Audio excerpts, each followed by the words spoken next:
Watertown's need for an engineer isn't helping with a flooding problem that has affected a property in the city for years. Tonight, an update on where things stand underwater on Morrison Street. Every time it rains or snow melts at Ed Scarf's Morrison Street property, his backyard turns into a swamp.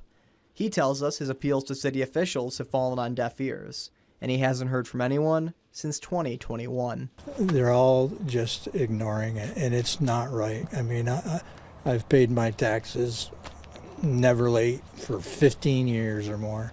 This is just mind-boggling. The issue stems from this retaining pool at a neighboring property. It's at a higher elevation, so water flows from there, through city property, and finally into Scarf's yard.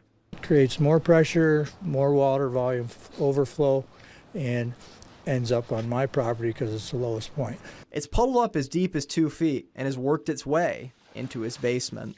So that I don't run two sump pumps going all the time, I push this one over so it goes out of the one. Previously, the adjacent property's owner partially filled in the retention pool. It was supposed to alleviate Scarf's issue, but he tells us it made things worse. It's just ludicrous.